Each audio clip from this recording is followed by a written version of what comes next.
Ladies and gentlemen, welcome to the Social Suplex Network special edition of Fuck You Mean, our special debate show. My name is James Boyd, and I'm here with contributor to the Social Suplex Network via the SMC podcast, Rance Morris. What's going on, man? What's happening? And I'm about to start writing again, so yeah, look out for that. But what's good, y'all? Doing all right, doing all right.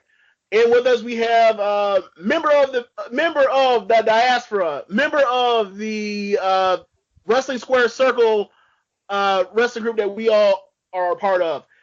Columnist of the Sports Kita. That's how you pronounce it, right? Sports Kita? Mm-hmm. Okay. We have with us Simon Cotton. What's going on, man? Simon Cotton. Sorry. Man, everything's cool. I mean, aside from that botch just now, everything's all right. Hey, man, look, y'all have heard my show. I typically don't do the hosting. This is typically what would happen with Rich, and I really just sit back there as talent. Now I have to actually be the host slash moderator slash referee. So my bad. I'm typically just talent. I just get to go. I have to actually kind of coach this thing.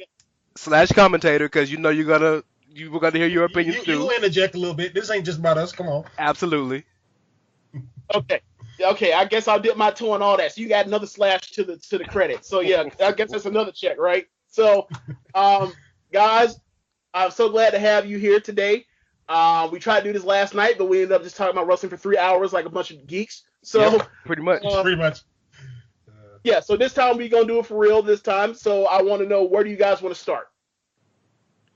Start from the top, man. Let's do WrestleMania. It's WrestleMania week, so let's start with that. Yep. Okay, guys. So, we're just gonna start from the top of it we have on the list. So, at the start, we're gonna start with John Cena versus The Undertaker.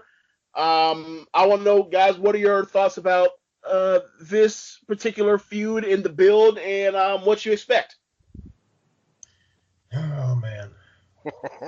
I love the way you start your arguments. It's always, oh man, or where am I start with this? So what am I gonna say? It's hilarious. Because situations like this just get on my last nerve. Yeah. It's the way they do. It's the way they go about stuff, and when you really think about all that, let me just get into it. So with John Cena and The Undertaker, this has been a match that people have been talking about for years, obviously. Like, especially when the streak was still intact. But even after the streak was broken, after WrestleMania 30, it was the match with John Cena and the match with Sting that I remember people talking about. They didn't do it at 31 because they wanted to have the Bray Wyatt match. For what reason, I have no clue. Spooky mumbo jumbo, I guess. WrestleMania 32, they couldn't do it. They couldn't have either guy because Sting basically had to retire and John Cena was injured. Yeah. WrestleMania 33, I still remember people calling for that match because that's what I thought they were going heading into WrestleMania 33. Then I read the report from Dave Meltzer, didn't really want to believe it. Then I saw the Royal Rumble and it was obvious what direction they were going. So for the past 3 years, they've missed the opportunity to give the fans the match that they specifically asked for. One of the years wasn't their fault, so I'll give them that pass. With like 2 years, they had the opportunity to give fans the match they watched. Even before then, if you count some of the other WrestleMania matches that they've had. And now WWE is finally giving us this match, and it feels like the most underwhelming thing on the card. This is supposed to be the big attraction that everybody wants to see. John Cena, this 16-time world champion. The Undertaker, the guy who gave John Cena the rub, like in 2002, where he shook his hand and was like, good job. Like, there's a story to be told here, and all I'm seeing is John Cena contradicting himself and The Undertaker not showing up at all. So, go ahead. So there's so many things to respond there. First and foremost, let me say this. I hate the idea of this match in general. I absolutely hate it. So I want y'all to know that when I stick up for this stuff, that I'm sticking up for it on proxy, not because I want to see the match. I don't care at all about this match in 2018, not even the slightest bit. So let me start with this first. Yes, they had 2 years. They should have done it. There's been a decade. They should have done this match. But 31 and 33, yes. 31, I realize you guys, and I'm including James in it, aren't the biggest Bray Wyatt fans, but Bray Wyatt was supposed to be the new Undertaker. So it's supposed to be. Man, what Hindsight an is insult! What an insult that is now. well, I wouldn't call it insult, but hindsight is 2020. Absolutely. Um, so and again, the only reason that match fell flat is because Undertaker couldn't give a damn about coming to work. If he would have came to work and did anything to build that feud, that would have been a much better package. And then last year, I know you guys read Meltzer a lot more than I do, but Cena wanted to propose to his wife. You can't really fault the dude for that. Now, whether that was Vince's idea or his, whatever it was, that's a moment. That's a bigger moment to me because that's real life. That's bigger than anything they could have done in the wrestling realm. But whatever the situation is, they could have had the match. Cool, they didn't. So the feud, the build-up has been underwhelming, absolutely. But any Undertaker feud, for especially WrestleMania feud, is always underwhelming because the dude don't give a shit about coming to work. So it's really hard to build a match on your own. It's really hard. If Undertaker would have made any appearance, or we'd seen some lightning or something to this point, then I don't think we'd be as down on this as we are. But he's done nothing. And whether that's by design and I'm sure it's by design. Nothing goes on TV without being on design for the most part. But so with given what we know we're given, with playing with the rules that we've been given, I like the idea of Cena being a dick to get the match he wants, because if we go by the story, not the backstage, but the story, just what we're seeing on TV, Cena's he's had a down year because he's lost a lot of matches. He starting to realize he might be down a step or losing a step. He loses the Royal Rumble. Okay, cool, and he's one of the finalists, but he loses, so he can't go for that title. He decides to go to SmackDown, try to fight for that title. Nothing. He don't have a feud with nobody. So in his mind, I don't have a match to WrestleMania. I don't have a feud. I don't have a title match. What's the point? So I'm either gonna be a fan or get the match I've wanted all this time. So I'm gonna do everything I can, like a little kid on the schoolyard, and make fun of this dude who I was just making fun of. Build up this dude who I was just making fun of months ago to get him to come out of hiding. I'm gonna make him think everything I can to come out of hiding and fight me because I want a match. Selfish as hell. But within the story being told, he's supposed to be desperate. I realize we're not seeing that, but that's the point. So yeah, man, I think this is the best they could have done with Taker not giving a shit about coming to work. If he came to work, we'd be talking a different conversation. See, here's my caveat to that. If the Undertaker's not going to show up for this build, it's like you could have left it at WrestleMania 33. People was ready for it. Like people didn't like the match. Right, people didn't like the match with Roman Reigns, but when they saw the final segment and everything, it was like, you know what? That's like the perfect way for this man to go out. And then he showed up for Raw 1000 for Raw 25, and he didn't really say anything one way or the other. So it's like, okay, you could have announced your retirement right then. You could have been a headliner this year or whatever with the site where the streak ended and all this other stuff. Nobody was asking for this dude to come back at this point. Once WrestleMania 30, or at least not to WrestleMania. Some people might be talking about other matches, but nobody was asking for him. Hey, let's show back up again for WrestleMania, because at that point the character's done. Simon, like it's to the point people are asking for the freaking Simon American Badass Undertaker now. Simon, fans are always going to cape for the Undertaker when it's WrestleMania season. That's just what we've been taught for 20 plus years. Whether he's going to come back or not, we've been taught to think, man, well, Taker might be here, so let's get excited about Taker. I'm not saying I like it. I'm not saying I agree, but that's what we have been predisposed to believe, that once Royal Rumble comes around, then when we should be hearing Taker's music come around every now and then, it's almost to the point where WrestleMania is hard to accept without Undertaker being around. That's almost to the point that it's gotten. So when you say that nobody was asking for him, bro, there's a bunch of people that were asking for him. Now, I'm with you 100%. Don't do the match. I don't want it to happen. I don't think it should have happened at all. but we have to play with the rules we're given, and the rules we're given is the shit gonna happen. James, you wanted to say something? Yeah, sure. I think you both have valid points, even though like Rance is kind of like defending some shit he doesn't actually want to defend, so it's kind of weird on that. But I will say like I will say as a person that is like Undertaker is at worst it's my second favorite wrestler of all time. Like I have a tie between Undertaker and Shawn, but Fair. At this point I feel like at this point if you're going to actually show up for WrestleMania to do this match to go ahead and pick up this check, you could at least like fly in, throw some lightning down or something. And even from the perspective of like you said, Rance, about he doesn't want to maybe he doesn't want to show up or whatever else, then like if that's the case, then you got to give Cena something to like at least bounce or play off of from the Undertaker perspective. Like what they did with Kane, I thought when Kane came out, like they could have had him be stated as a proxy for Kane for Undertaker to do the talking for him or whatever else. Mm-hmm. They didn't even do that. They just had him go out there and have a match, and I just thought like, Kane is a capable talker. They could have did that. They could have done the talking. They just brought him out there just to give him a match to do. And I thought like, even while they're doing some very bare minimum type stuff. Like even that is uninspired. And you so know what? That's kind of my issue with this feud. You know what's the messed up thing about all of this? Mm-hmm. On Monday, when the lights go out and he pops up behind Cena, we all gonna lose our shit. That's just does. That's just the way we're Oh,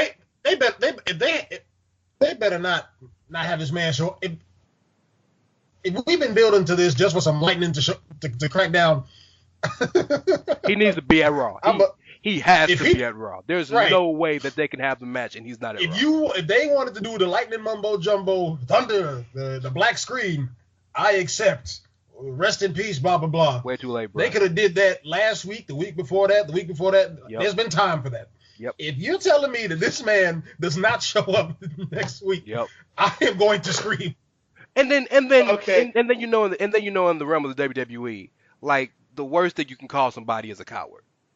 In the realm of WWE, historically, to like to a babyface, like you can be called a bitch, you can call an asshole, you can be called all these words, but you called a coward. Oh, it's time to fight. Well, Cena been calling this dude out for like 3 weeks now, so he kind of got to show up. But don't do the match, please. Just don't do it.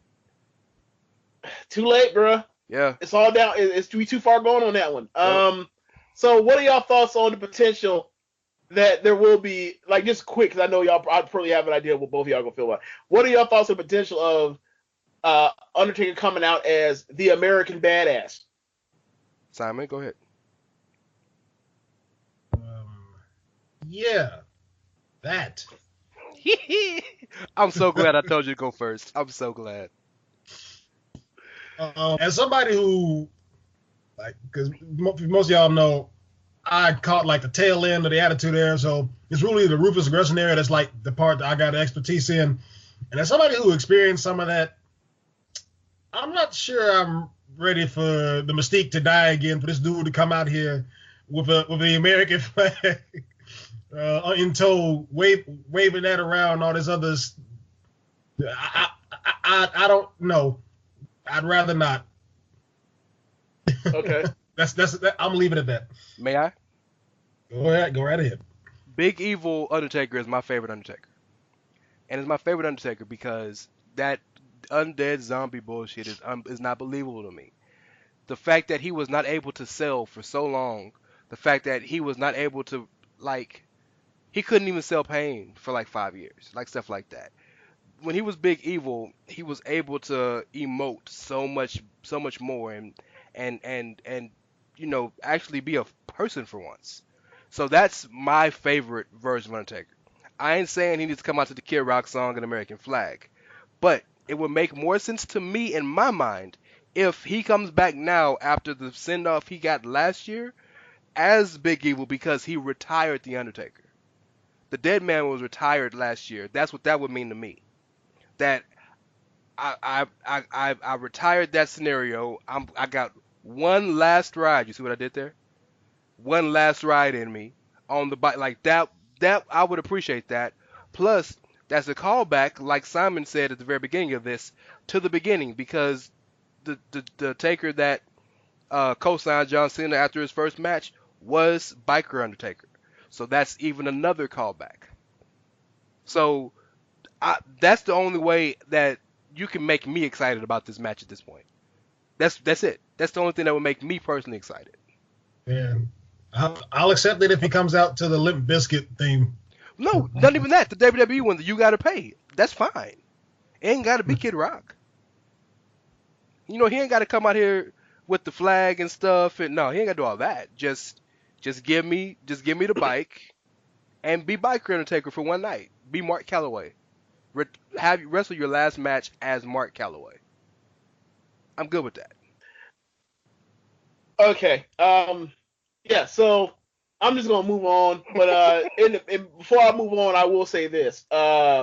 Undertaker did show up post WrestleMania 33 at Raw 25, dressed as the Undertaker as the Dead Man gimmick. So that shit ain't exactly been retired just yet. Moving on. Yeah. Well, he had a jacket with no sleeves, so he was transitioning. He was transitioning. What about the hat though? He had the exactly. the hood on. He had the hood on. So yeah, maybe he was just like, I don't know. I hate y'all. Put that in the video package. Move on. We just gonna move on because I hate y'all guts. Okay. Over the, well, I guess pretty much you can say this pretty much started since Elimination Chamber. Yeah, since Elimination Chamber. Roman Reigns won himself a title shot at WrestleMania against Brock Lesnar. A Universal Championship opportunity against Brock Lesnar for the second time they will be at WrestleMania going at it. I want to know what your guys' thoughts are on this feud. So go ahead. Well, I've been talking for some time about this, so I'm gonna let Rance go first on this one. Okay. Alternate between topics. So I have mixed feelings. I guess for those who, well, if you listen to this, I'm sure you've heard me before, but I'm one of the bigger Roman fans and supporters on the internet. I've loved the dude since the Shield. I loved actually since NXT. So I'm happy that he's in the spot, right? I also need to give full disclosure that I thought and predicted that Braun Strowman would win, and if this would be Braun versus Brock at Mania. I was wrong. Just in case Rich didn't hear me, if you're listening, I was wrong. So when I think about this match, I appreciate some of the subtleties that they've done with this build as it didn't last year. First and foremost, Lesnar didn't give a shit about coming to work last year, which is a reoccurring issue with these matches we're talking about. People don't want to come to work. So at least this year it's been flipped to the point where I guess real life intricacies are being played out on the screen because Roman called Brock Lesnar's boy, and then everybody lost their mind. Okay, well, technically, Roman's at work every day. Brock works 10 days a year. One is a bigger boy than the other. But what they're doing is they're making it. They're trying so hard to garner sympathy for Roman, trying so hard, and it's working from a on paper standpoint, and he's actually getting sympathy. There's always going to be a section of the crowd that's going to hate him, but for a good portion of the crowd is getting behind him if they already weren't behind him. But the best thing that happened to this feud, the best thing that happened to this is they have had interaction and not just promos. They didn't fought and they didn't threw down twice now. And that beatdown that Brock did on Roman 2 weeks ago, I think it was, when he was handcuffed, it wasn't the most brutal thing we've seen. But for today's, I mean, we all saw his hands afterwards. Like, that was a nice little beatdown that was unexpected. So while this isn't the match that I would have wanted to book if I had to book, I think they've done a decent job. I think they've done a good job. And plus, Brock, not only is Brock a natural antagonist just by who he is, but it's very well known that Brock don't really give a shit about wrestling. He don't really give a shit about WWE. He don't give a shit about anything but a check. But he actually seems to care about MMA because wrestling seems to be his side chick and MMA is his wife. And I say that because he keeps dipping on his wife, but he always seems to want to go back to her. You know what I'm saying? Yeah. So I really think he wants to go back to UFC, or at least he's interested in it. So that interest there and that being very known, and him taking pictures with Dana the night of a major Raw pay-per-view and stuff, it just adds to the ambiguity of this feud because you don't know if Brock's going to be here or not. You don't know if Brock really did no shoulder or not. I mean, if you read Meltzer, you know the truth. But if you don't read Meltzer, for all you know, he just really didn't give a shit about coming to work. So I think they're really trying their best to separate this and be different than they were last time. I guess that's where I'll start. Okay, so I like the fact that, in regards to this feud, I like the fact that they're coming at it from a completely different angle to an extent, because in 2015 we didn't get half as much stuff as we got here. Yeah, we got the one segment the night after the Royal Rumble, and then we got the segment before WrestleMania 31. Oh, well, they were tussling over the belt. Yeah. Oh God. Yeah. So we got more in between now, but the problem here is a lot of people it's the same circumstances surrounding it. WrestleMania 31, the conquering champion was on a dominant roll, stranglehold on the main event, and the babyface who fans have a problem with coming for the title. Fast forward 3 years later, we're still in the exact same place. The only difference is Roman Reigns' resume looks far better than it did. Yeah, absolutely. Than it did previously. So, but as far as the build up to this match, WWE, this match was pretty much a known thing since WrestleMania 33. Because the night after the show, Paul Heyman made the quick little blip about Roman being the one to beat The Undertaker after Brock Lesnar did it. And even if you don't read Meltzer, you can kind of see that there was a little bit of foreshadowing there from that. And then by SummerSlam, when Brock Lesnar pinned Roman Reigns, if they were smart, they would have had Braun Strowman win the title at No Mercy to throw people off a little bit. But they decided to keep Brock Lesnar as the champion, undefeated for that time. So by the time, everybody knew at pretty much a Royal Rumble with that triple threat match, that it was only there to protect Strowman.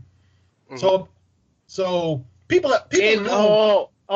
And also keep Strowman out of the Royal Rumble. Exactly. Yeah. So people knew that this match was coming. And this is another similarity to 2015, because people kind of knew about that match too. It wasn't as blatantly obvious until the actual Royal Rumble show, but with this storyline, with all we know about Roman Reigns, with everything we've seen with his push so far, you can see this coming a mile away, and that's one of its problems. Now, pushing Roman Reigns as a guy who has a problem with Lesnar because he's a part-timer, it kind of rings hollow, because he already said these same things to John Cena, and John Cena fired back simply out of with I can do this better part-time, you can do it full-time.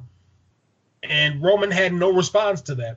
Now, Brock Lesnar doesn't care to that degree, so he's not gonna say anything. Paul Heyman's not even gonna address that like that, but there's still a point in the back of your mind when you hear this stuff.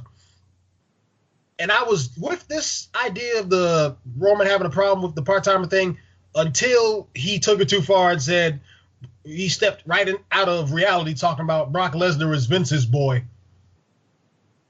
Like, but it's not. But that's the truest reality that there is. I mean, but how? There's But nothing more true in the world, in the wrestling world, than that statement.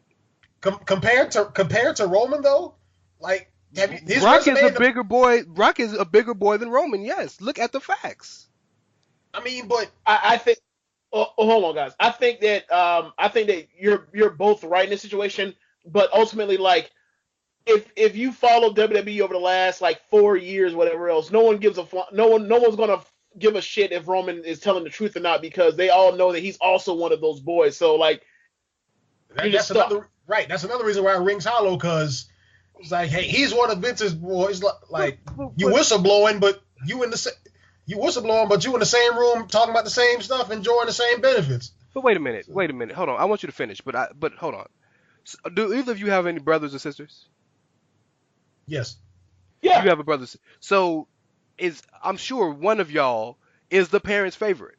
Not that they don't love y'all all the same, but one of y'all just seems to have that rapport with the parents more. It's just fact. I have 2 kids. I love my children equally, but I got a better rapport with my oldest than I do with my youngest. That's just how it is. So I'm sure one day she might say, well, why is she, I'm not gonna say my kids' names on wax, but Of course. That's fine. Why is she doing this when I'm not? Why is she your girl, but I'm not? That's just how I look at it. It doesn't mean that it's wrong. Right.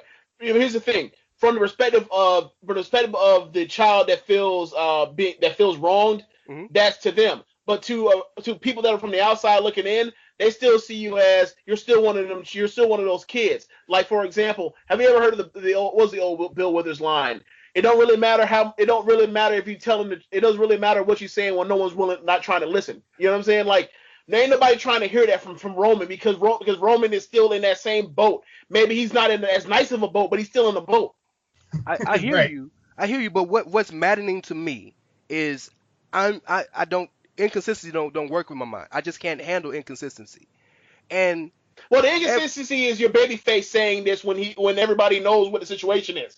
That's the real inconsistency. And that's Right, what's driving 'cause me crazy, because every fan is saying what Roman is saying. It's just you don't like it because Roman said it. That's BS to me. Yes, because that's Look, that's the thing. If this had been Daniel Bryan, hell, maybe even if But it was Daniel Bryan is Vince's hold on, let boy me too. finish. Let me finish. Maybe even if it was another guy that actually gets the whole stamp of being one of Vince's golden boys, like John Cena had said something like that. Maybe people would have bought that more from him. The thing is this: Roman is a guy that the crowd has rejected. Therefore, they ain't trying to put up with no matter. They don't give a damn if he's telling the truth or not. They've rejected him, and they still getting it pushed down their throat. So people are gonna go kicking and screaming. I understand that you're tired of people kicking and screaming, but kick and scream they still gonna do. So that's where we at. And because it's coming from Roman Reigns, a guy who they've been trying so desperately to find any type of angle, any type of situation to put Roman in to get cheered, it doesn't come across as some genuine beef that Roman has with the dude. It comes across as, if I say this, they'll like me. Brock Lesnar's a part-timer, and we hate part-timers, right, guys? That's what it comes across as. Okay, so let me tell you why I disagree. Again, let's look at it from both perspectives. Let's look at it from on screen first, okay? On screen, it's not even that Brock don't come up to work. Brock don't even give a shit about you. Look at the context. This isn't just Brock's a part-timer. This is Brock was supposed to come here and face me. This was advertised. They would send out a text to everybody and an alert that he's supposed to be there, and he's not there. I have to interject because they messed themselves up with that storyline with the whole Ronda Rousey situation, because they advertised Ronda Rousey is scheduled to be at every single episode of Monday Night Raw before heading into WrestleMania, and then that week she didn't show up at all, and they went and deleted the advertisement and the announcement saying that. So they cut into their own storyline with that. So as far as we know, that's an error on the company. It's not an error because they openly admitted that he just no-showed at the beginning of the show. The whole Ronda Rousey thing was never talked about on screen, that she didn't show up.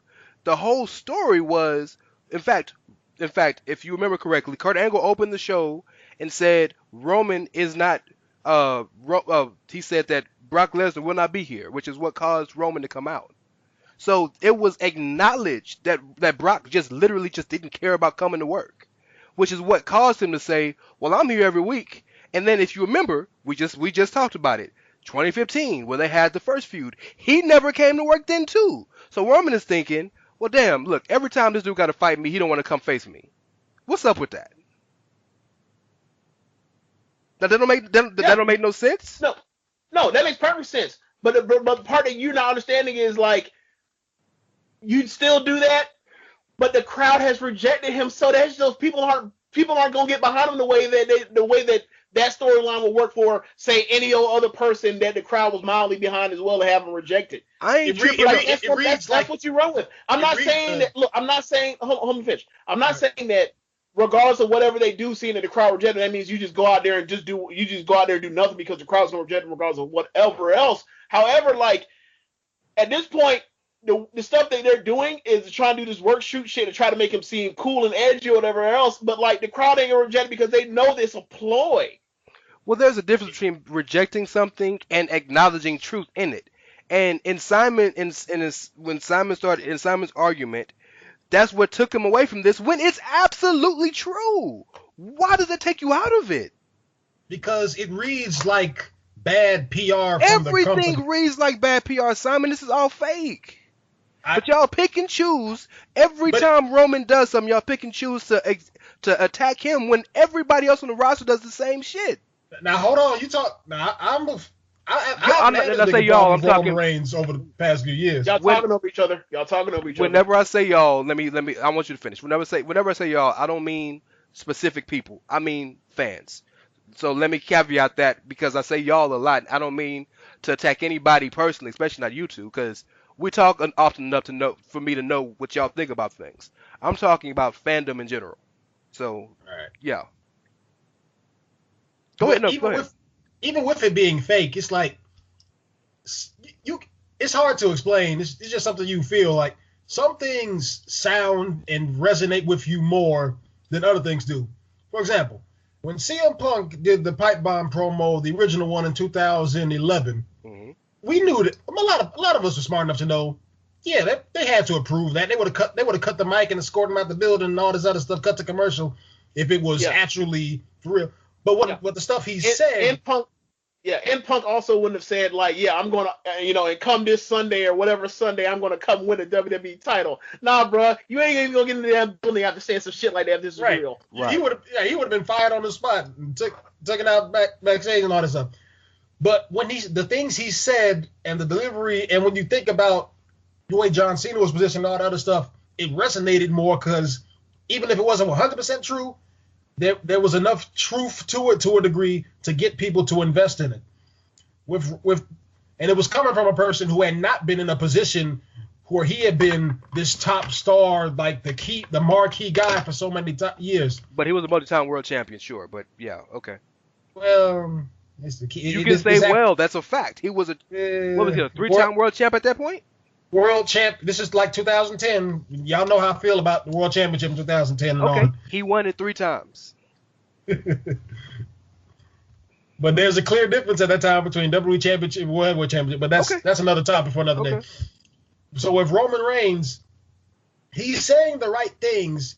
He's talking about the right stuff, but it doesn't sound right coming from him because of his position in the company, because of how fast he's gotten to the top, because like all this stuff, all these different issues surrounding this man, it's like it doesn't feel as genuine. It's a legitimate point. It needs to be discussed, but some things it just don't sound right hearing from people, and this is one of those times. So, and forgive me for I'm about to sound hyperbolic, so forgive me right now. But I just feel like they might as well just go ahead and fire this dude, because there's nothing he could ever do that the crowd will accept apparently, because there's nothing that he can say more.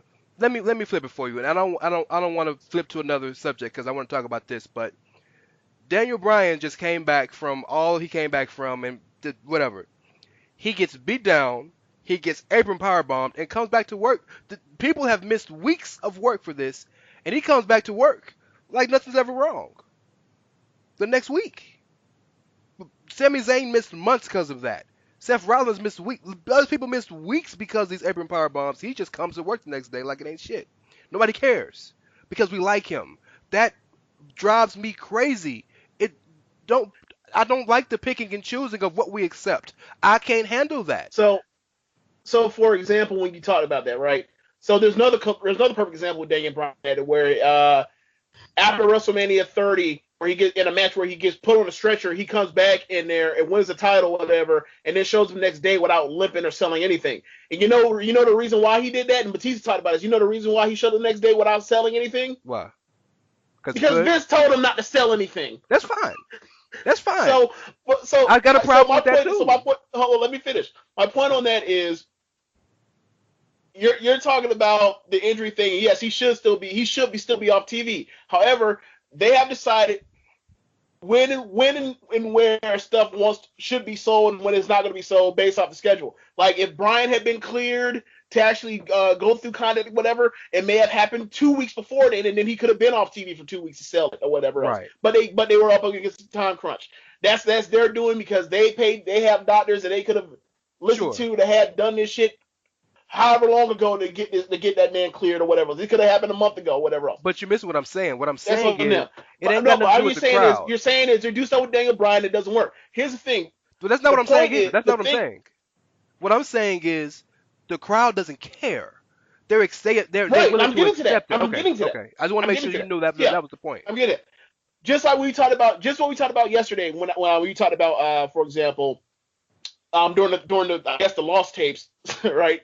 The Lost tapes recording of this thing, when we talked about the Jack Swagger and the Del Rio match and the build towards that at WrestleMania 29, where you said it is a good story, and I said, well, yeah, on paper it's a good story, but the thing is, your story is only as good as what your crowd and your fan base is willing to accept. Mm-hmm. So when you have a guy like Swagger that was off TV for forever because he was on a huge losing streak, he was on a downturn of his career, was gone for months or whatever else, come back, win the Elimination Chamber, go on to Del Rio and as a gimmick because Del Rio's Mexican, you have him be a xenophobe, and that's your storyline. Mm-hmm. People may have accepted it, may or may not have. However, they didn't, and you just gotta chalk it up. You gotta chalk it up to the game. Right. So when it comes to when they do all this work shoot stuff with Roman, whether it was right now with Brock Lesnar or whether it's in September when he was against John Cena or whatever else, they already had one example showing you that like the crowd ain't buying when he starts doing the work shoot shit. So don't do it again.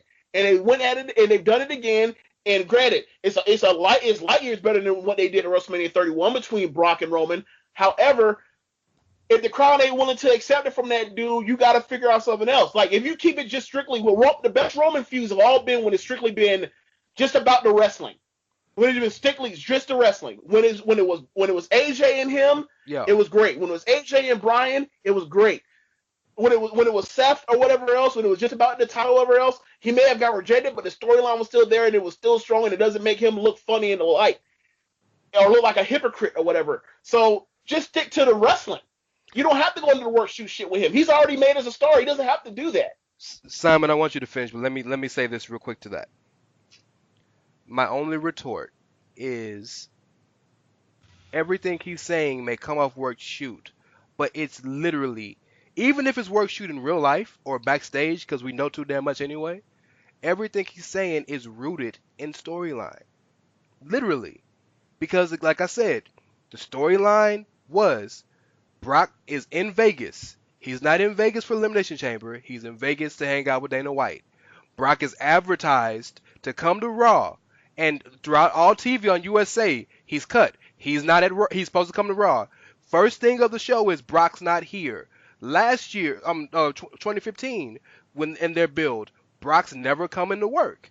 They had 2 face-offs. One when the show was canceled because of snow, and the other the night before WrestleMania. So this isn't him saying, "Oh, I'm just gonna come out here and just talk some shit because it's what the fans want to say." It's I'm tired of coming to work and this dude's supposed to face me. We're advertised and he's not here. So if it was just some John Cena stuff of him just bringing up stuff out of nowhere just cause, I could understand the issue with it. But this is literally all in storyline, and people still won't accept it, and that's what bothers me. Right. And I just explained to you why. Because people don't want to hear that from him. And I can't accept that. This is a Roman specific thing that, as a story, would work when it's a bunch of other people or a bunch of else. But story has to match character and also reaction to character. And when it comes from somebody that's been rejected, they ain't gonna buy it. And so when you go and do it again, like, that's on you. I hear you. I would even argue that in the first 2 weeks, people were getting buying into the storyline to a degree. That he was getting like because they just kept it at okay, this is a part timer. Like, you're not showing up. I want to fight you. I'm ready to fight you. Let's do this.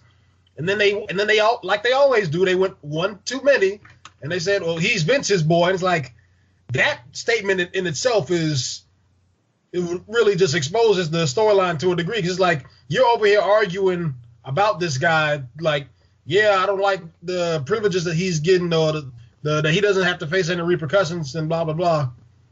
When people know the stuff about what they know about you, it's like, well, you're kind of in that same. Roman failed a test. He got suspended. Brock failed a test. Well, hold on. He came to work.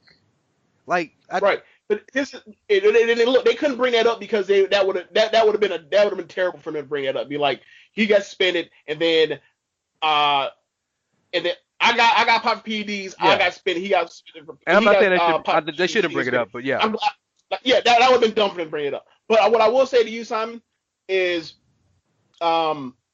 like, the crowd eventually does have to stop harping on every little small fucking thing that Roman says. It is a drawback to actually enjoying the show when, like, he says one thing out of a whole promo that was effective, and then, like, bring it out and be like the Golden Boy thing is just overblown. It's like, granted, yes, I understand, like, he is the Golden Boy or whatever else, but, like, he's trying to get one thing over, but I personally think they shouldn't have been beating him like this. Like, what were your thoughts on the fact that he's gotten his ass kicked by Lesnar 2 weeks in a row? Wow, we haven't even talked about that this whole time. Yeah, and like, I just got triggered, man. I think that's what turned me off this feud more than anything else. Exactly, because the entire storyline is Roman Reigns is ready to fight this guy. You look at the match from WrestleMania 31.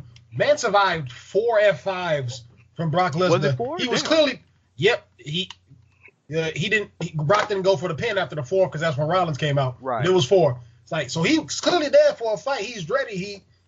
It was showing how tough the dude was. And then we get this stuff 2 weeks ago with Brock beating him up handcuffed. I didn't mind that one at first so much because I'm like, okay, well, they got the opportunity next week to correct it. And they didn't. They purposely chose to have Roman Reigns get beat down again. This is like, of all the times to have Roman Reigns no sell an injury and go for the fight, like, this is one of the times, like, because people know this is, for the most part, this should be a good match. There's little to no reason why it should be bad. Yeah. But they still want to see the build, the excitement. Is like, okay, like, this ain't just gonna be the same story as last time, or Brock Lesnar's gonna suplex him for 30 minutes, and Roman Reigns is gonna get the comeback in the last 10.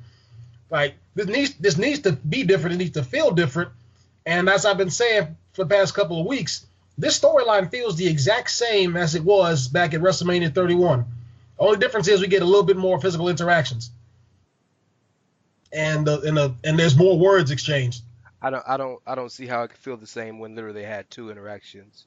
But that's neither here. I'm talking about from the overall structure of the story. The man with the stranglehold on the title, dominant, running through everybody, and the guy Roman Reigns having to prove himself and all these other different situations.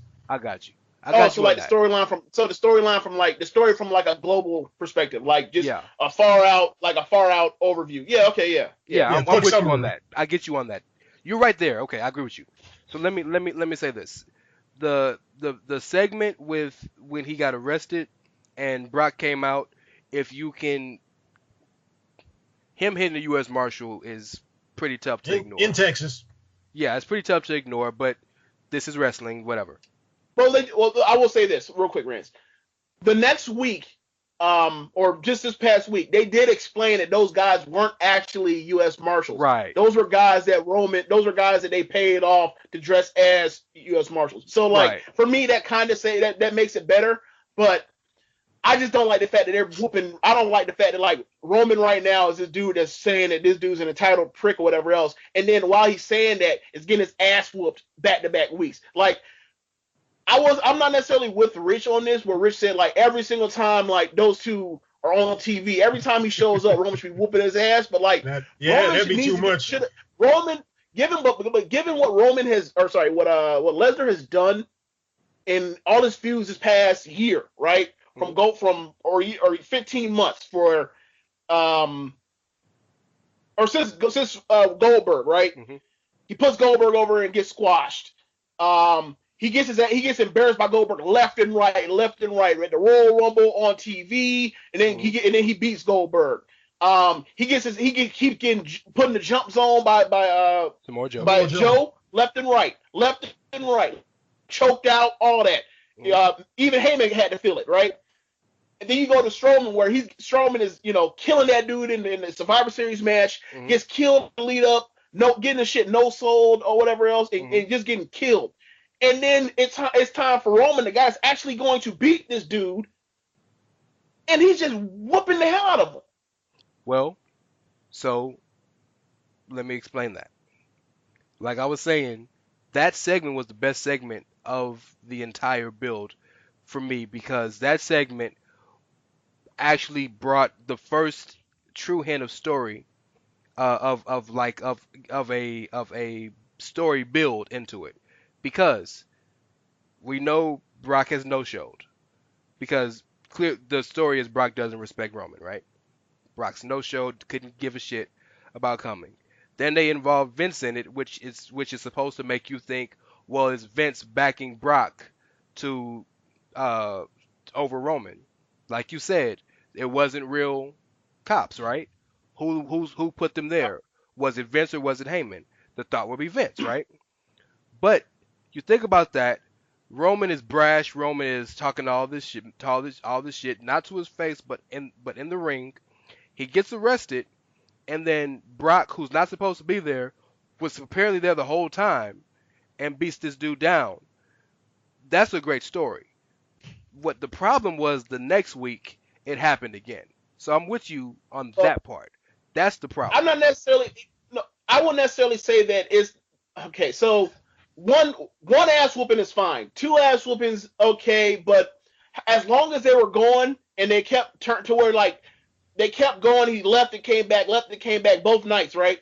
In a situation where, like, he kept doing it and the crowd turned on it, going from, like, actually building some sympathy for that night for Roman to turning it into, he keeps coming out and the shit's turning to comical, so the crowd starts popping and saying, you deserve it, while you're getting his ass whooped.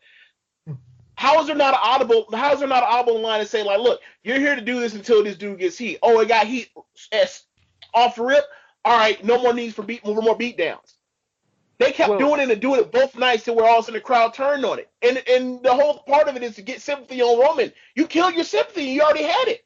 Well, I think the second night was just unnecessary. Like, they should have fought, but Roman should have gotten the better of the fight. He didn't have to beat him down, but he should. Well, he was selling the injury, so sure. But he got the chair. Like I'm saying, I don't think he should have beat him down, but it should have been a thing where Brock backed up and he was, it shouldn't have left with Brock laying and Roman walking out. But Roman shouldn't have been beat down the second night. I think if this feud starts with the first encounter, if they have physically, Roman gets the better of him, and then from there on, he does the underhanded stuff, like the fake marshals and all that kind of stuff, and then beat him to before the crowd, and then stop before the crowd turns over on it. We have a better story here. It's just they missed out. Like, I don't know what's going to happen, because there's nothing for him to actually, like, quote unquote recover and recuperate, to actually finally gets a physical advantage over Roman. So we're stuck, over Lesnar. So we're going to a story where, like, oh, okay, so now we're making Roman like the dude that has to work from underneath the whole entire match because Yeah, he's so injured. yeah, And I'm just like, we already had that match. Like, this is the second match between these two. This needs to be the grudge match. This needs to be no DQ. People, all types of tools, all types of stuff like that. They Like, we better not passed put the point of, Brock's this unstoppable monster, or whatever. It's like, dude, I fought you plenty of times. I'm not shooking you at all. right. It would be tragic if they pull a WrestleMania 25 with Triple H like they did with Triple H Randy Orton. Like, you got all this blood feud stuff going on. You breaking in this, you doing all this back and forth, all this build up, seeming like you're heading towards this big brawl, this big fight, yeah. and you got to work a regular match, Yeah. and it start out with a lockup. They Oh, better yeah. not. That's that WrestleMania 32. Oh, they did the exact same right. They learned. They did Yeah. the exact same thing. Yeah. Funny how this always happens with Triple H matches. Triple H wants to have that methodical classic wrestling match. But his best matches are not methodical. Like, WrestleMania 28 wasn't that long ago. WrestleMania 30 was a great match, but look who his partner was. You're right. I think at that point, like, well, one, because they did the Bryan thing with the injury or whatever else, but like it just shows when like that story hadn't reached a point to where, like, yeah, there was obviously heat between Bryan and Triple H, but it hadn't reached a point to where it's like home invasion heat. You know what I'm saying? Yeah. Like, it wasn't. Throw him through his window. He's breaking down a door with a sledgehammer. It wasn't there yet. Yeah. That would have been funny.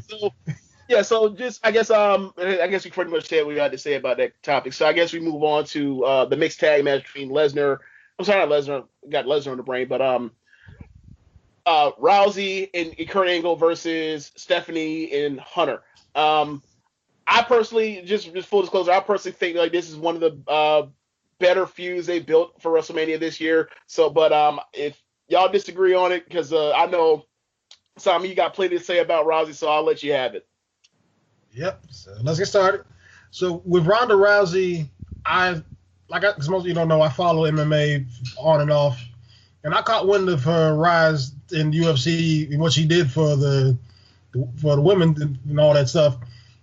And while I was watching her become this dominant persona, being hyped up, like it wasn't a problem for me until they started giving her accolades and praise like over already existing athletes, because a couple of people were naming her the most dominant athlete of women's athlete on the planet. I'm like, so Serena Williams just been doing nothing for the past how many years? Okay, but I'm still not saying I had a problem with her. It was like just a hype machine around us. Like, she's the greatest. Like, okay, I get it. She's really good. She's great even, but greatest isn't a word you should be throwing around liberally like that. So so she loses those two fights, and her persona really takes a big hit at that point, to the point where, like, we talked about this a little bit yesterday, was she went on Ellen and was talking about how emotional and how tore up she was after that. But when news was coming that she was going to sign with WWE, one of my big problems was, like, one, I'm like, how well is this going to transfer over because of how long it's been since she was as dominant as she was. Another point of contention was,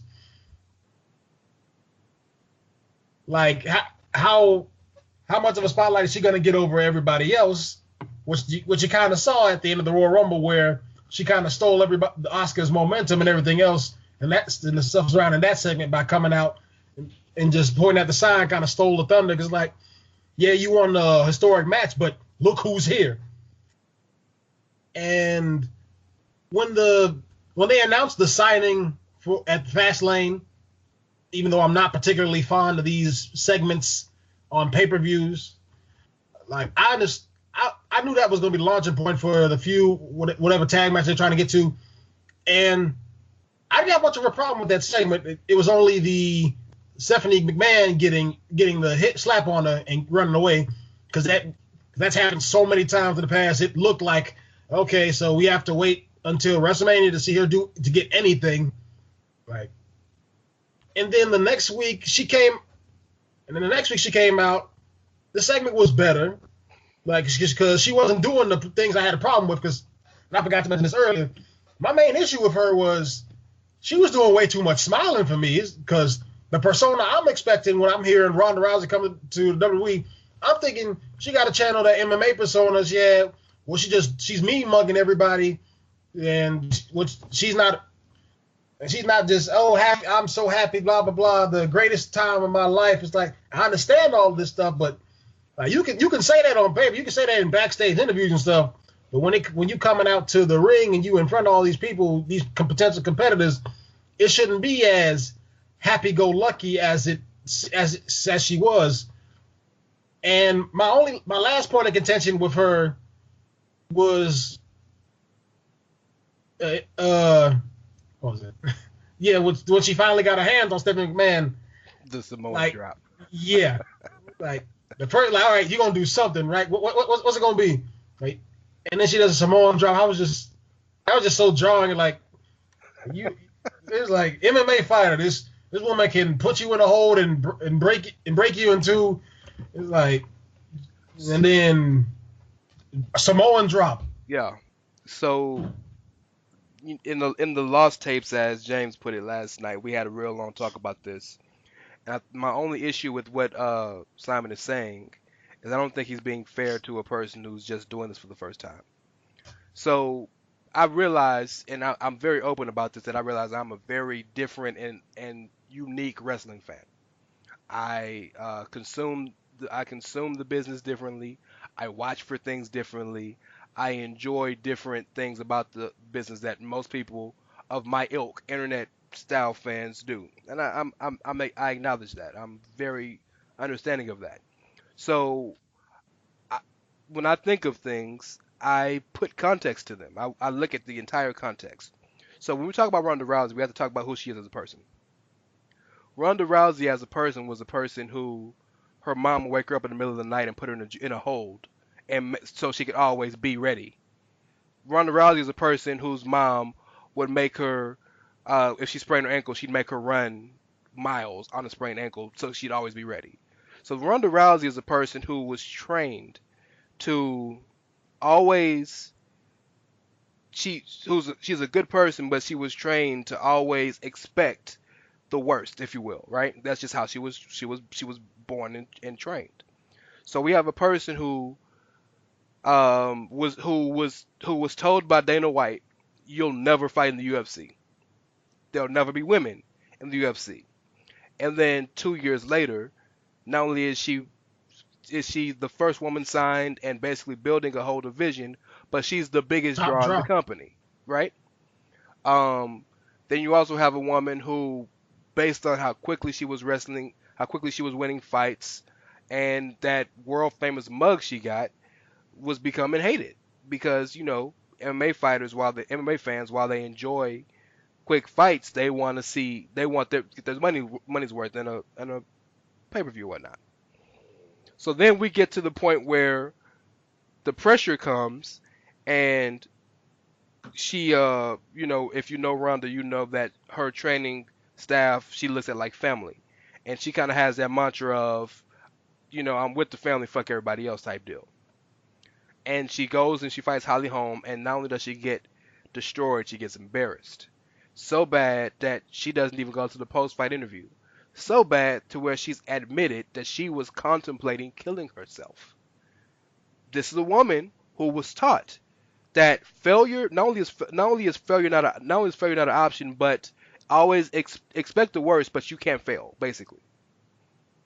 She comes back to fight Emmanuel Nunes, and like we mentioned last night, she was so jarred by the knockout by Holly Holm, she wouldn't even take punishment.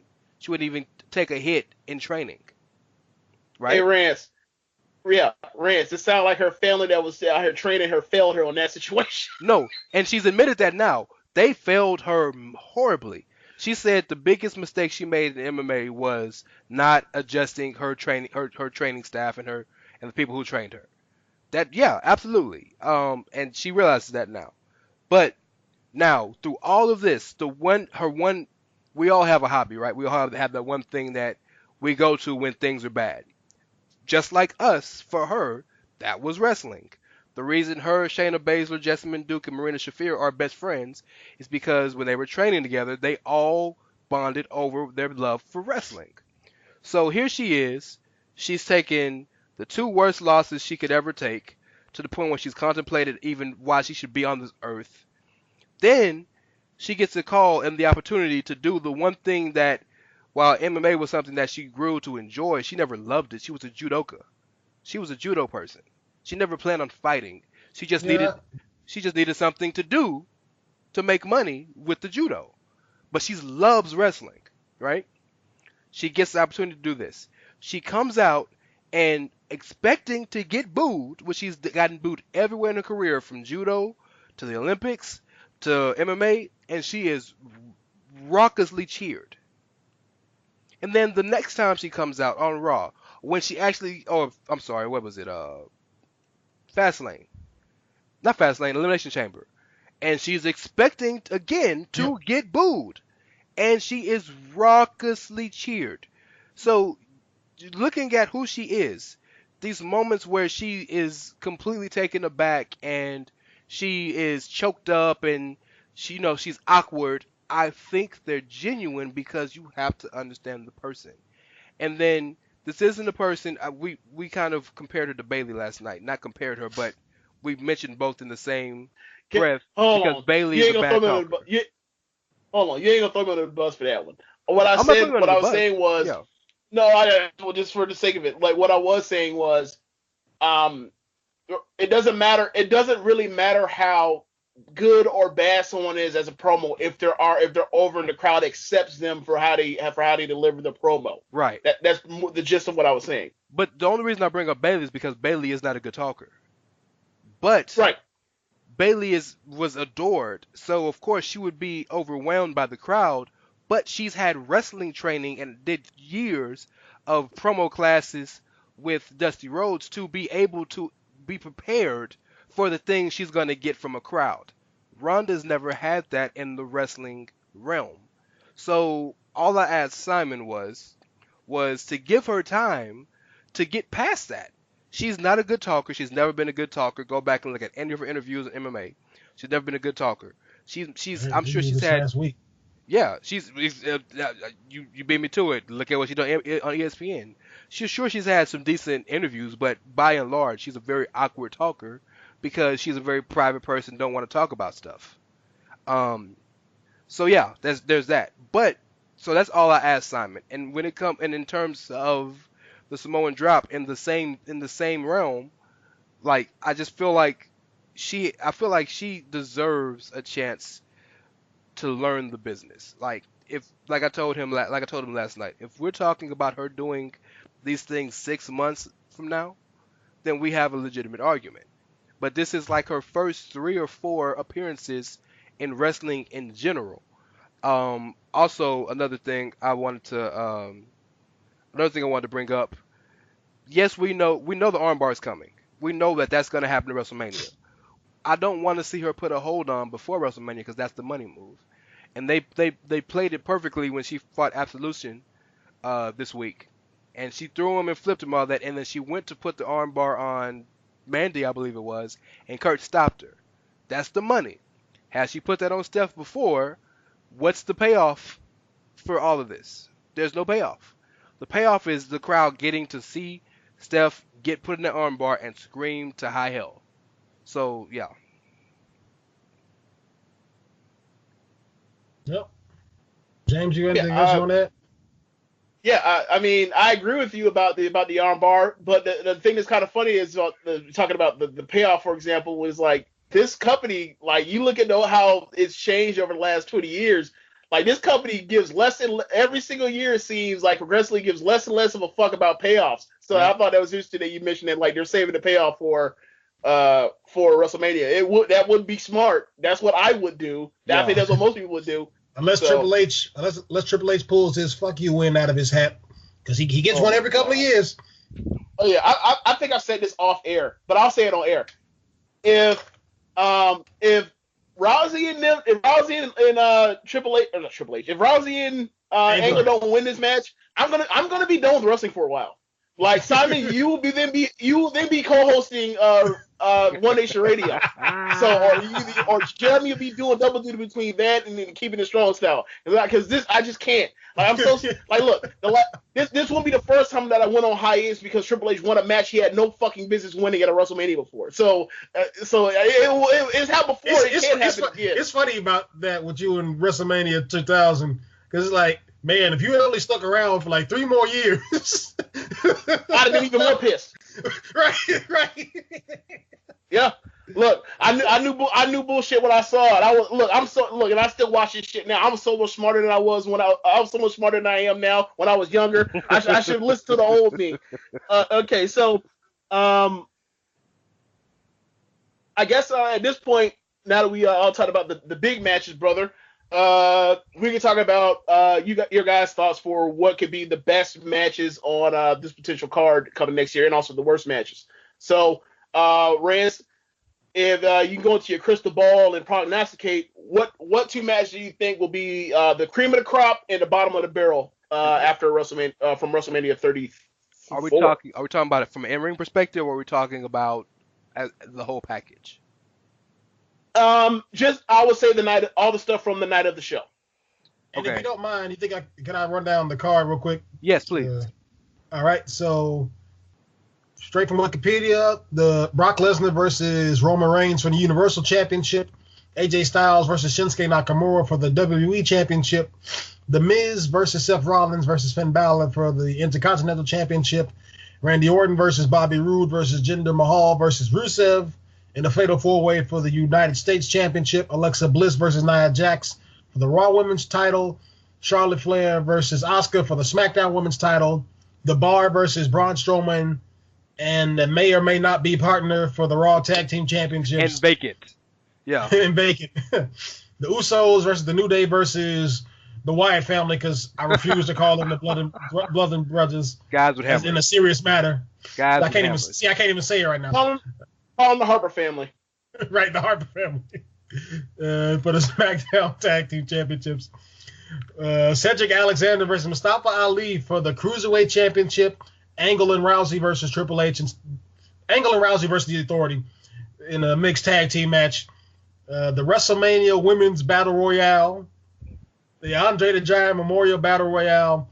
And Daniel Bryan and Shane McMahon versus Kevin Owens and Sami Zayn. So that was 13 matches, right? And and John Cena versus The Undertaker, which hasn't had the match is not announced. The Phantom match. So the card is stacked, as far as I'm concerned. I would imagine that there's people out there that disagree with me. That's fine. Card stacked. Nah, like on paper, this should be the best WrestleMania of all time. On paper, right? Because when you look at WrestleMania 33, you can tell by reading like, okay, some of this stuff is okay, but a lot of it, nobody was expecting greatness. Like, people were barely expecting anything to come out of AJ versus Shane McMahon. Don't say people, because I'm a big Shane supporter, and I told everybody that would listen to me that would be the best match on the card. Shane always delivers. We could hate Shane for all he wants. I'm sorry? Except for the last 2 Hell in a Cell matches he's been in. The Hell in a Cell with Kevin Owens was before. I got to disagree with you on that one. It was not good at all. Nope. Look, was the contrary in this one. Not good. Not good. We gonna talk. We gonna talk about that later. I'm gonna write that down. Another part about that match. That match also is worse on rewatch because ain't nobody gonna fall through the fucking cell. So the suspense of, oh my God, what's gonna happen? They're taking bumps. That's going for you too. On rewatch, it's even worse. Man, we write that moving down. on. Yeah. Moving on. Write that down. Yeah, move on. Yeah. But anyway, so I'm gonna answer this kind of twofold. If you were asking me what are gonna be the best matches in terms of in ring, then I would pick one match you think is gonna be at the top, and then one match you think is gonna be the worst. Okay. So it could be for in ring or for storyline. It could be the combination. Well, I was gonna do one in ring, one storyline. Is that fair? Is that okay if I do one in ring, one storyline? Yeah, sure. AJ and Shinsuke is easily gonna be the best match in the card, I believe, from an in ring standpoint. But I do believe, and I do believe that the best package of all will be the Authority versus Rousey angle.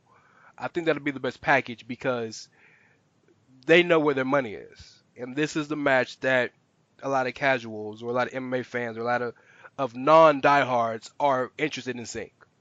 In terms of the worst match, uh, a lot of people would probably think to say uh, the U.S. title match because Jinder's in it, but Rusev is in it. A lot of people would have said that was going to be the worst match in the card. And I don't count battle royals because battle royals are battle royals. So if we count the 12 regular matches, right? But I'm going to stick with. I'm going to try to be consistent. Cena Taker just ain't gonna be good to me. I'm sure they're gonna pop the crowd and do cool stuff, and the crowd interaction is gonna be amazing. But it's just not gonna be good to me. Cena at this stage of his career isn't very good. I don't think he's as good at carrying people as he was at one point. And he was never great at carrying people. But Taker at this point has to be carried. I don't see it. Now, I'm not saying that they're not gonna be entertaining. I'm not saying the crowd ain't gonna be into it. I'm not saying that I'm not gonna be into it. But when I look at everything down the line, take away the battle royals, this is by far the one that just and the U.S. title match. But this is the one that just one of these things don't match. That's the one. So that's me. Okay, Simon. All right, so I'm kind of in the same boat with AJ versus Shinsuke Nakamura being potentially the best match, but I have a caveat to that because Cedric Alexander versus Mustafa Ali, like, I really think that this has a better chance of being the best match on the card if it is actually on the card and opens the show. Because with AJ versus Shinsuke Nakamura, there's a lot of factors that go into that about whether they're because the style that they worked in New Japan is not gonna. I doubt they're gonna be allowed to do that, or maybe they will. See, there's so many factors with that one. And AJ's but hurt. But with Cedric Alexander versus Mustafa Ali, this tournament has been building up for a while. It's been a breath of fresh air. It's been that new life that is the cruiserweight division needs. And with Triple H wanting to get things start the right way, I'm thinking this match starting off the show. The actual show. It's a good idea. Yeah, it's a good idea. I think giving them like 20 minutes or so or 15 will just could really show how great would remind us of the Cruiserweight Classic and what the Cruiserweights coming back to WWE was originally supposed to be for.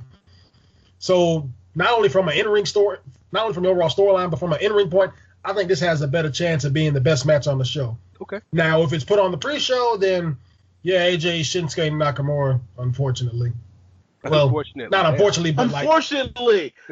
Yeah, let me rephrase. It'll be disappointing. It'll be disappointing considering. Let's just be frank. These battle royales need to be the pre-show, and everything else needs to be on the main card. I think there United needs to be States one Championship match. could be added. There needs to be one regular match on the pre-show too. But I would agree with your premise. I think in like a year or two, both of those battle royals will be on the pre-show. I think in like a year or two. Well, the Andres normally always on the pre-show. Only reason it was on. Never mind. But it's been alternating since introduction at 30. Because the main card Cesaro, the pre-show with Big Show, main card with Baron Corbin, and pre-show with. Yeah. And the women's battle royal is gonna be on the main card just because it's the first. Yep, you're right. And then next year, that shit will be moved to the side, or in 2 years will be moved to the side. I really think in at least one year, but definitely in 2 years, both of them shits will be on the pre-show. I do want to say this though, real quick. The match that's gonna probably be the most exciting for me, that triple threat tag. They're gonna go out there and lay it all out. I need them to make that a TLC match or some ladder match. I would like for it to be, yeah. It has. Guys, that's on deck. Like on Observer Live, Brian Alvarez is talking about this, saying that like some push notifications from the network app actually came through on people's phones saying that it was upgraded to a TLC match, but then it quickly got deleted because the speculation is that like they're actually going to announce it on Tuesday. Yeah. So chances are we are going to get that as a TLC match, And which was why I'm surprised that neither one of you guys actually mentioned it as a match that could possibly Sure. be, the best match on the card. Have you realized that Luke Harper's never wrestled a match in WrestleMania in any capacity? Nah, that's not true. WrestleMania 31 in the IC match. Remember Thank you. He threw Ambrose to the he basically killed Dean Ambrose. You're right, but Luke Harper and Cesaro are them yeah, like, they are godsends for the mid card. absolutely. But as far as the worst match on the card, I gotta be honest. I'm looking at Alexa Bliss versus Nia Jax. But y'all don't like Alexa, man. I can't see any scenario in which this match succeeds. Now, with John Cena and The Undertaker, I'm not expecting anything. I'm not even expecting this match to be better than WrestleMania 33 with Roman and Taker. But the storyline and what they're going to do with the hype video for this and everything surrounding that, I feel like that has a better chance of being, like, when it all said and done, because you know how WWE and these video packages work. They'll take something that's loosely not even that interesting, and you'll watch the package and be like, wow, I kind of want to see this now. So I'm expecting that to happen. The outcome, like, because this should be the Undertaker's swan song. This should be the last match. This dude gonna wrestle 35. Watch. That's just the way it works. I swear to God. That's just the way this works, dog. We'll talk about that after WrestleMania. When we do the WrestleMania review, we'll talk about that. Okay. But I can't. What is he gonna do? Is he gonna come back with the orange hair and the you know what? He might be Mean Mark Callis, bro, or Texas Red. I don't know, but he just won't go away, man. It's not gonna happen. Let me get to my point. Have you ever seen any of those WCW matches between Mean Mark Callis and Brian Pillman? Yes, I saw one of them, and it's interesting. Okay. Yeah. Add to the watch list. But back to my main point. With Alexa Bliss versus Nia Jax, this storyline is fine, but they shot the angle. Great. What'd you say? The storyline is great. Yeah. The storyline really makes a lot of sense. You would expect it's something that people can really relate to because that's the thing about it. Yes. Right. Everybody's had a friend that's said one thing in front of you, one thing behind your back. But the problem is, it's just from a wrestling standpoint, this could be really bad. Because Alexa Bliss is a great talker. I would even go as far as to say she's the best talker in the women's division. But from in-ring, her first time impressing me were 2 times, and they both involved Sasha Banks, who was one of the best wrestlers in that division in general. Ever. One of the best wrestlers ever. Like, you can only argue that her and Charlotte are tied. You can't, other than that, like, because plus even WWE thinks so. All those the top 10 they gave her and all the matches Sasha was involved. But I digress. Alexa Bliss has only had 2 matches that impressed me, and they were attached with a great wrestler. With this Nia Jax situation, Nia Jax has been getting a start and stop push for so long, and she's never really impressed me from an in-ring standpoint. She has the physique. Her in-ring moveset isn't that bad or anything, but it's just like it never translates to what it needs to be. Like, you never really see her work like a big wrestler's supposed to, like throwing her around, just constant beat down. She's doing all types of flips and the rolling sentons and the leg drops on the stuff. It's like she needs to be working like Smash Mouth, just beat you down. Okay. That's what I'm expecting from this match. But just because that's what it's supposed to be doesn't mean that's going to actually end up being good. Well, so for a worst match on the card, I'm going with Alexa Bliss versus Nia Jax. That's why I asked you guys, were we talking in-ring or were we talking package? Because every WrestleMania needs a feel-good moment, right? And we're living in a world now where we finally started to remember that women actually matter, right? It's as fucked up as that sounds. Like, these past few years have kind of made people realize that, oh yeah, women are kind of actually matter.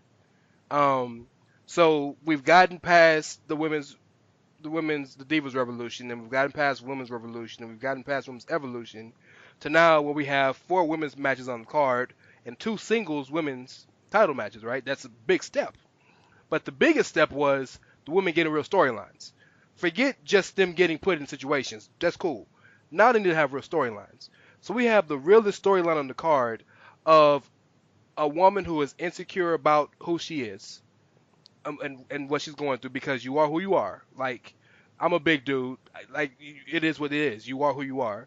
And her best friend, who is in shape, pretty, and all this, and they're best friends, and the one of them is using the other, but they don't know it. They don't realize it because they appreciate the love. And finally, she realizes she's being used and gets talked about like a dog, and she stands up for herself. That story and what that can mean to little girls and boys all over the world, and Nia finally overcoming. And if you know Nia outside of the ring, she's a natural babyface. Outside of the ring. And the few times I watched Total Divas, for whatever reason, she always came across as like a likable person. She's a really really likable person. So if you look at it from that way, the package of what this match is gonna be doesn't allow me to put it last, because the point and the package is more important to me than the 7 minutes they're gonna get in ring. Like, there's always, for example, what was the match? What was the match where Elizabeth came back and helped her and Savage reconnected? WrestleMania 7 against after WrestleMania 7 Ultimate Warrior, right? 7. Do you remember anything about that match? Honestly? Yeah, it was the best match of Warrior's career. The 10 wasn't that the 10 Macho Man elbow drop? Was that match? It was that, and then it was also Warrior pinned that man by putting a foot on his chest like Jericho. See, I don't remember anything about that match. Now, again, I'm a different wrestling fan than you guys are. I'm more entertainment than wrestling. But what I remember about that match is Elizabeth coming back, and that feel-good moment. And that's a moment that we'll never forget. So the moment of Nia overcoming the Mean Girl is such a big moment, prospectively, that I just think the whole package is actually one of the higher, more enjoyable things on the card that we'll see than what you guys think. Yeah. Okay, so can I go now? Please. You've been plotting for a minute. Over here doing the evil hands. Oh, this match is gonna fucking suck. Look, and the reason why I say it's gonna suck is not because, like, look, this match could be a squash match, and if they and if Nia squashes Alexa, the crowd will reject her. And I'm not saying it'll be Daniel Bryan and Sheamus level of reject, but the crowd that goes there will be heavily partisan, and it will be pro Alexa, and they will not be happy if she gets her ass whooped the way that we expect her to get whooped. Then, so if you give them a match that is longer than 3 minutes, that's not an official squash, you cannot go out there and run the risk of a match going longer than 8, because those two will stick that fucker up. And the most you can do is use Mickey, who's going to be probably sitting ringside, to try to help Alexa win. Sure. So therefore, this match will be a typical bad Raw women's match from circa 2013 or whatever else. And then it will be transitioned over to Nia after having a weak match, and she's a babyface champion. The crowd's not really going to be all that enthused for her to win it, so they're going to have to go out there and shuffle and try and figure shit out by the next WrestleMania, by the next night on Raw. So this match has a chance to be a fucking disaster, and I'm talking about after the match. And then you throw in the fact that the bell has to ring, and these two are not good enough to be on TV. I mean, on WrestleMania having a match like that right now. So I think the story is cool. I'm not really enthused by the allusions to the body shaming stuff from Alexa onto Nia, but I think that, and I'm not really a fan of Nia being like basically losing her freaking mind after the stuff that was said to her, as opposed to just wanting to punch her face in, but the performance by Alexa on the mic throughout this whole entire feud over the last 3 weeks or whatever else, I thought that Alexa has finally lived up to all the stuff people have said about her as far as being so perfect on the mic. Before, I thought the stuff she said was cute. The last 3 weeks on the mic, I thought that her stuff has legitimately good. Like, people were saying that she was like the female Miz, and I was like, I would like the female Miz to be a little bit better on the mic.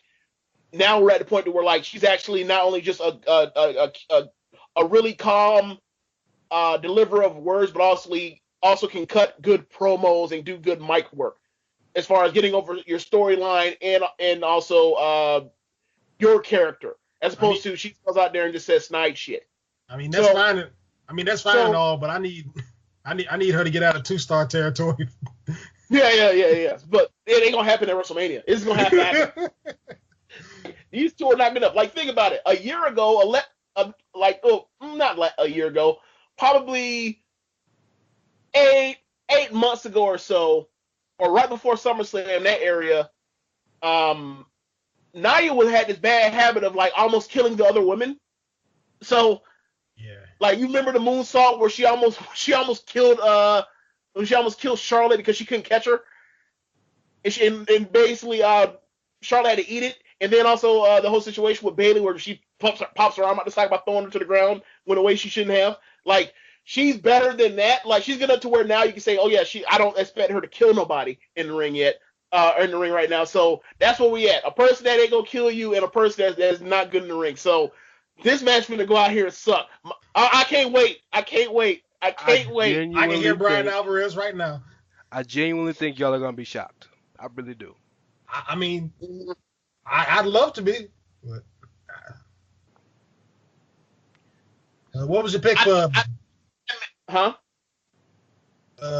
What is your pick for best match? If you want. Oh, you're asking me? Yeah. You already gave us your worst. Oh yeah. I never even thought about the best match. I mean, if everything goes according to what I think they're going to put behind the match because of how they actually had the restraint to not do the match until now, how much AJ has gone to bat with Vince for this match, I think it's going to be AJ and Nakamura. If you gave me a chance for a dark horse, allow me for the offer dark horse, it would be the triple threat SmackDown men's tag match. Yeah. So yeah, I would say those two. Like, I mean, the cruiserweight match is a good match. I'm just for me, like, in my head, I've always had it to where like, oh yeah, that match is gonna basically like be in the pre-show, so I can't really give it that much. If it ends up on the pre-show, that's the biggest. Yeah, if it ends up on the pre-show, that's the biggest disservice to this thing, because at what point does all this? What was the point of bringing them back, just to be filler? Like, we don't. You already got enough filler on TV. You got Titus O'Neil and Apollo Crews wrestling tag team matches against the Bar. Like, you got filler. Like, you ain't need no more. There's a lot of hours on TV. If that card isn't on there, I'm sorry, if that match isn't on the pre-show, what does it bump to the pre-show? It has to jump something. United States Championship match, but they're not gonna do it. Randy Orton, they're gonna put Randy Orton in the pre-show in favor of two cruiserweights. Let me look. They put Dean Ambrose on the pre-show in favor of Naomi's entrance. Yeah, you wanna know why though? Because Dean Ambrose out here getting dragged down by Baron Corbin. Still, it's Dean Ambrose. Okay, I'm looking right now. I don't think they have the. Also, Dean Ambrose, he, we talked about him a little bit, but like Dean Ambrose in their eyes still ain't no damn Randy Orton. You say that. Hold on. This is the WrestleMania 22 Cup. Y'all can't see this. I'm showing this on camera. Dean Ambrose is on the damn cup. He was on the side of the building at 22. Yeah. And the next he was a marquee match. And the next year he's on the pre-show. So it can happen to Randy. Want to know why? Because he was fighting Brock Lesnar, and then what happened to Roman Reigns after that? And WrestleMania 32 is another discussion. Okay. Man, Man, we can just do a show just talking about horrible WrestleManias, 29, 32. Well, hey, I don't know if you guys ever heard me, but I'll give you guys a suggestion for WrestleMania 32. Watch WrestleMania 32, and then once you get to the women's triple threat match for the women's title, stop. And after you see that pyro, after Charlotte wins, turn that shit off. WrestleMania 32 will be so much more enjoyable. I can't do that. I was there, so I can't do that. Everything's burning. I was there. Do it in your brain. But see, I enjoyed I wasn't 32 there. because I I was turned it there. off. Everything is always different when you're there. Shows are much I, more enjoyable when you're there. So it was a much more enjoyable show there than it was when I rewatched it. So yeah, So okay. real quick on that, what was was the reaction for Roman Reigns even worse than it came across on TV? it was pretty bad. Ooh. It was pretty bad. Had to be because it had to be. You want to know why? Yeah, Because the on the volume TV, drop. they turned the booing down. You can't turn the booing down inside the stadium. It was pretty bad.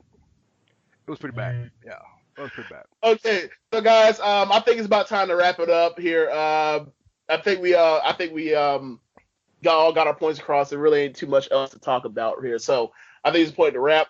I want to thank both of you guys for being on. And real quick, I want you guys to plug your stuff. So Simon, what do you got to tell us about? All right, well, you can follow me on Twitter at SGC Speaks. You can also follow me on Instagram, SGC Central. Join the Wrestling Squared Circle group, because that's where we all are. Plenty of interactions, plenty of discussions. You can also follow me follow my work on Sportskeeda. Just type in my name, Simon Cotton, it'll pop right up. And lastly, I've started doing more podcasts recently. Hence, there's a debate, entire reason why I've gotten the show with Rance and James. So catch me on Anchor. Right now, I'm chronicalizing the series on Lesnar and Roman Reigns, talking about that build-up. And after this week, I'm going to finish up my thoughts on that and talk a little bit more about the WrestleMania build. So look out for that. Okay. And Rance plugs. Yeah, you can follow your boy at It's Ray Cash. It's REY. I don't tweet as much as I should, but I'm trying to start. You can catch me on the SMC podcast. We haven't done an episode in a while, but something's gonna start happening again. Trust me. It's definitely. So you can follow, you can listen to us on that. I am planning on starting to write again right after WrestleMania starts. So I will be doing that for Social Suplex, and definitely follow and support the Social Suplex Podcast Network. That's my show, the SMC Podcast. That's James' show, One Nation Radio. That's Ricky and Clive, our European show, and that's Keeping It Strong Style, our New Japan show. Follow, like, subscribe. You know, give us all the love. We work really hard on our stuff, man. So yeah, just follow and support. Yeah. And I guess on my end, you can follow me at JamesBoyd87 on Twitter. I pretty much am talking about a lot of stuff other than sports or the sports entertainment. So you can catch me out there. Also check out the One Nation Radio Twitter. We're on Facebook and Instagram as well. And as Rand's already said, and Simon, the Facebook group of the Wrestling Square Circle. And also, most importantly, the home of our podcast, socialsuplex.com. You can check out the columns there. You can also check out the podcast. And you can also find us at all the places that the good podcasts are at. Podbean, Apple, and TuneIn and Stitcher. So check us out. And Spotify So now. on behalf, Spotify now. yeah, oh yeah, forgot about Spotify. Forgot about that. That was recent. Like what? Like last 2 weeks? Like last week, yeah. Yeah. So thank you everybody for listening, and see you later.